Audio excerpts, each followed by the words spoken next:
Hey guys, welcome back to the channel. So do you remember Bath and Body Works? Oh my god, the annual candle sale is happening right now, but I digress. You know what? It brings back so much nostalgia for me. I used to spend all day at the mall picking out my favorite lotion and sprays, and my go-to was Sweet Pea. But if I was feeling a little adventurous, I'd go for Cucumber Melon. What was your favorite? Let me know. So that's not why we're here today. We need to talk about the St. Louis public school system and Dr. Keisha and some troubling news. The former superintendent who was laid off this summer spent taxpayer dollars using credit cards improperly. Yes, again, here we are, taxpayer dollars being used incorrectly. I know we all complain about high taxes in certain areas, but yes, a lot of it comes from the school system. I just learned that recently, and it's very eye-opening. Under this superintendent, who was only there for a year, over $1.7 million was spent on more than 21 different credit cards. Some of them used to purchase Ubers, Bath and Body Works, DoorDash, and so on and so on. Let's listen to this clip. Travel, food, and entertainment all on St. Louis Public Schools' dime. Staffers spent more than $1.5 million under former Superintendent Dr. Keisha Scarlett. Now every district credit card is suspended. Our Megan Kernan sat down with the interim superintendent who's addressing the credit card spending for the first time. Megan. Mike, SLPS is continuing their commitment to be transparent with the public and step up oversight. The district was given 11 recommendations in the audit last week. Tonight, interim superintendent Dr. Millicent Bordeshade says they've already followed through on some of those by hiring a new internal auditor and board secretary, as well as collecting and putting a hold on all district-issued credit cards. Our community, our staff, our students, everyone deserves the truth. Nearly $1.7 million charged on district-issued credit cards. It was during former Superintendent Dr. Keisha Scarlett's one-year run that she and her staffers used 21 cards to buy things like flights, hotels, and meals. I just know that there was a lot of spending. Thousands spent on DoorDash and Uber rides, plus multiple trips to Bath and Body Works. We absolutely need to do better. It was interim superintendent Dr. Bordeshade who put the freeze on all 21 credit cards, including her own. Just to get a handle on who has credit cards, why do they have credit cards, and what is being spent. On top of protocols and daily limits, staffers signing out a credit card will have to get it approved through the finance department and Bordeshade. I want to make sure that it is crystal clear about how credit cards will be signed out, what the acceptable charges can be. I think that was something that was missing. We didn't have specific merchant credits or specific people that you can purchase from. I think you could purchase from anyone. Now, one school board member is calling for a criminal investigation of the credit card spending and wants the district to be reimbursed for the transactions. How do you prevent the credit card spending, the misuse of credit card spending from happening again? So with more eyes on who is using the credit cards and what they're using them for, there's an opportunity for me to question the why. As for the future, Bordeshade wants her role to become permanent. I can see myself as the St. Louis Public School Superintendent, Dr. Millicent Bordeshade.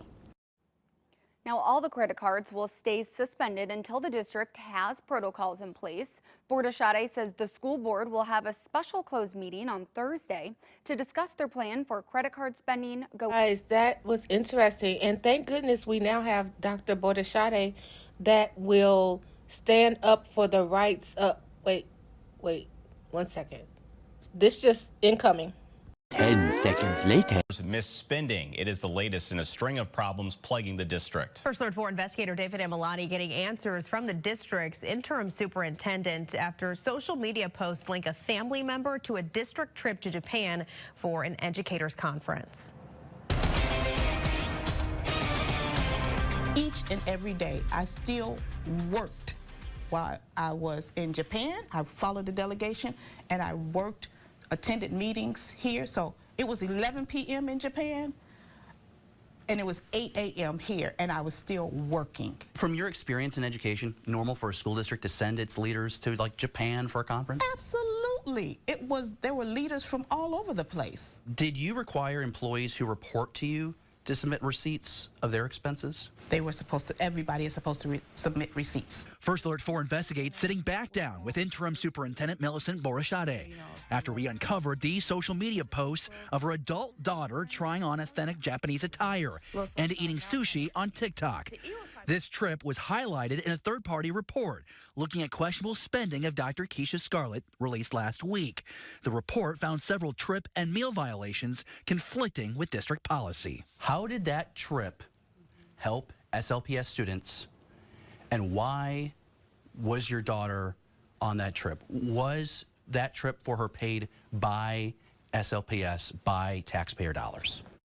I paid for that trip, and I have receipts that indicate that I paid for her trip to Japan. There is a paper trail.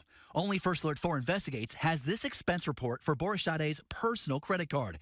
It shows she purchased an airline ticket with United to take off May 13th for $1,800. Her daughter, Alexis, is listed as the passenger. There are also two purchases further down, $6,400 and $1,200. Borishade says this was the cost of the conference package for her daughter to attend. Again, she says on her personal dime. She would not explain why her daughter was on the trip. Everything that happened in Japan that relates to me was taken care of by the district. Anything that was related to my daughter was taken care of by me. We've had a lot of the district's finances come to light in the last week. How are you communicating that to teachers and the district? What does that look like? I had an opportunity to meet with our principals to share with them that the audit was done, complete, and there were recommendations. We've turned in all of the credit cards, and so we're going to make sure that we have merchant controls so that you can only purchase or use the credit card for a specific purchase. And I think that was something that was missing in the past. Something I've previously reported is thousands of dollars in meals at high-end restaurants. We found inside former Superintendent Dr. Keisha Scarlett's credit card expenses. I asked Borishade if she was on those trips. She says yes, and that she had no idea Dr. Scarlett was spending taxpayer dollars to cover her bill. You can see all 250-plus pages of the district's credit card expenses. So look through yourself inside your First Alert 4 News app. For First Alert 4 Investigates, I'm David Emilati. I believe the children are the future as well, okay? But I think the real issue is we were so close with Dr. Borishade. You guys let me know what you think below. She's been the interim supervisor just under 6 months, and then you have Dr. Keisha, who was there only a year, and under her tenure, $1.7 million was spent. And now we go over to the interim superintendent, and she's already been to Japan. How does that benefit the St. Louis public school system? Let's talk about it. Let me know what's going on below, and give me your thoughts. Until next time, take care of yourself and each other. Bye.